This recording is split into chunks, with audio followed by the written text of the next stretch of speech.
The World Sikh Organization not only controls the uniparty government in Canada at a federal level and provincial level throughout the country, the World Sikh Organization also is an asset for CSIS. Amid the foreign interference controversy dominating Canadian politics, Bob Rai's insights offer valuable perspective and raise a critical question that should be examined with the utmost care. Has a terrorist organization infiltrated the Canadian government? I do not support their extremist and terrorist ideologies. A former member of the Sikh faith, he regards World Sikh Organization as terrorist hijackers of the Sikh religion in Canada. What is the World Sikh Organization and what merits former Sikh Bob Rai's crusade against them? The World Sikh Organization, which operates out of Canada today, would certainly object to being labeled a terrorist or extremist organization, as it has done since its inception in 1984 at Madison Square, New York. The Executive Intelligence Report's publication from June 10, 1985, reveals the striking awareness this American publication had as to the true nature of the World Sikh Organization, a notorious terrorist organization. What's striking about this awareness is the fact that it was published only 13 days before the Air India bombings. This means that the World Sikh Organization's fight against the perception of being regarded as an extremist terrorist organization didn't begin with the 1985 Air India bombings. The publication, titled "The Human Rights Mafia Behind Sikh Terrorism," explains how World Sikh Organization, which today has many of its former executive members or their family members in positions of power within Canadian government, sought and obtained help to clean up its terrorist image. After the 1985 Air India bombings were coordinated by Canadian Sikh terrorists with assistance of the newly created CSIS, both of them jointly propagated a seed into media that the Indian intelligence agencies and the Indian government bombed their own airplanes. This seed was planted in 1985. In 2006, Prime Minister Stephen Harper ordered an inquiry into the bombing and how future bombings could be prevented. The WSO is concerned about the tendency in these proceedings to use phrases such as Sikh terrorism, Sikh terrorists, and Sikh extremists. How would you propose to describe those members of the Sikh community who are terrorists? It's the World Sikh Organization's position that the proper way to refer to terrorists of whatever ethnic or religious background is simply as terrorists.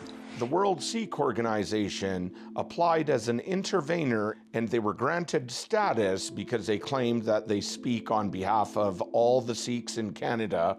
But I would like to point out they never spoke for me, and I do not support their extremist and terrorist ideologies. What Bob Rai is about to reveal regarding a potential conflict of interest is significant, as it ties into the trials of both Nijar's and his rival Repudiament Singh Malik's murderers. Palbinder Shergill did not disclose to the Air India inquiry that she was a daughter of Gyan Singh Sandhu, who had complicity and knowledge with the Air India bombings of 1985. Along with my colleague Palbinder Shergill. I was unable to find publicly available information on whether Justice Shergill, who represented her father during the Air India inquiry, disclosed her familial connection to Sandhu, which is highly problematic, as such a fact should have been disclosed not only to the presiding judge, but also to the public. She kept this hidden from the Canadian public, her family relation with one of the suspects, her own father, and tried to introduce documents that would further propagate the seed planted by CSIS in a desperate attempt to pin these terrorist attacks on the Indian government to shield at least one person that was her own family member. In 2017, WSO's founding president's daughter, Shergill, whose husband is also a WSO executive, was promoted directly from being a lawyer to the Supreme Court of British Columbia. Bob Rai believes the decision to promote her to that role was politically motivated, given that many WSO executives or their family members hold positions of power within the Canadian government. This includes awarding government jobs to the sons of other executives, passing non-competitive procurement contracts to each other's family members, and directing government resources away from Canadians in need on behalf of Sikh charities that fall under the WSO umbrella. Palbinder Shergill is not only a disgrace to the Canadian justice system, I think that some of her past conduct is highly questionable and diminishes her integrity to zero. We have breaking news for you now out of BC. Two men accused in the killing of Repudaman Singh Malik pleaded guilty today to second-degree murder.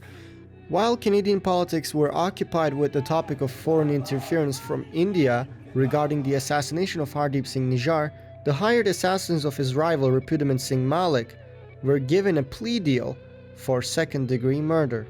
Why all of a sudden magically they were given a plea deal?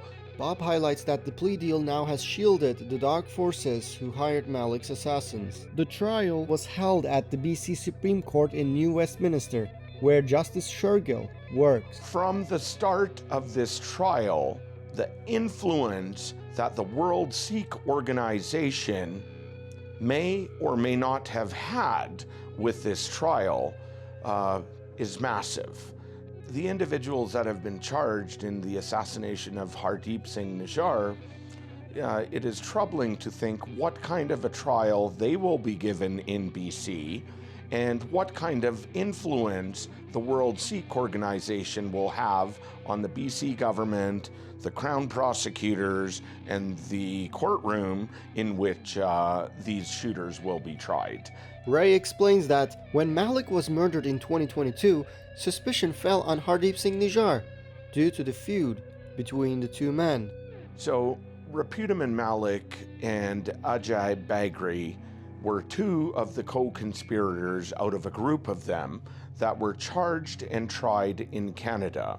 They evaded justice because witnesses that were testifying on behalf of the prosecution lacked integrity and credibility when it came time to testify, as well as the bomb maker Inderjeet Singh Rayat perjured his testimony in an attempt to protect his fellow brothers that were involved in this terrorism committed from Canadian soil against Canadians. Later in his life, Repudaman Malik traveled to India and met with the Indian government and asked for forgiveness for anything that he may have done, and he was welcomed in India, but this did not settle well with his remaining associates, including co-conspirators here in Canada.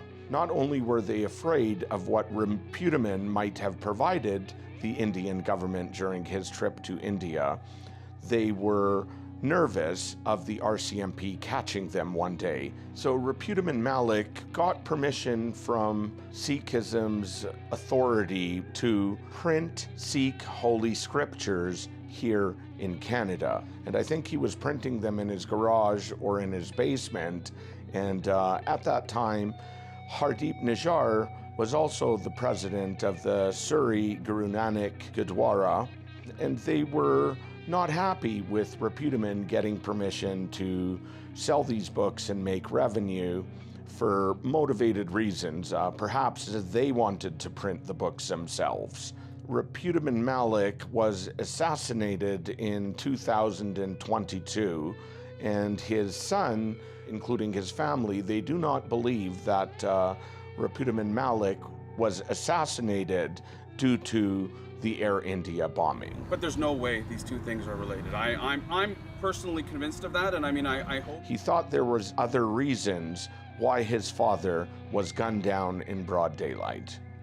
Recently, Repudaman's son also made headlines after receiving a duty-to-war notice from the RCMP, indicating that his life is in danger. Although the Khalistani intelligentsia shows no interest in getting to the bottom of Malik's murder, CBC has speculated on multiple occasions that Malik may have been killed by India. If that were the case, why would the World Sikh Organization allow Malik's killers to avoid revealing the names of those who hired them? Asks Rai. The World Sikh Organization has only commented in a field manner concerning the death of Repudiman Malik, and in my opinion, I think they are okay with the death of Repudiman Malik, and they are not okay with the death of Hardeep Nijar, and they find it perfect time and space to further their own allegations that they created in 1985 and try to malign and destroy the reputation of India, Indian diplomats, and Indian agencies. The real problem lies right here in Canada. The Canadian government has allowed these nefarious charities to function under the guise of charitable institutions when they are known to be active in extremism and terrorism. The fact that BC Supreme Court Judge Justice Shergill is the daughter of World Sikh Organization founding president Gyan Singh Sandhu, who was interrogated by the RCMP Disaster Task Force regarding the 1985 Air India bombing, is a significant revelation. This is compounded by the absence of public disclosure of her familial connection when she represented her father at the Air India bombing inquiry. Considering the influence the World Sikh Organization has over the Uniparty, coupled with their multi-decade history of fighting against the perception of being an extremist and terrorist organization, questions arise as to how much politics play into murder cases of Repudiman Singh Malik and Hardeep Singh Nijar. So, has a terrorist organization infiltrated the Canadian government? I think this picture is the answer.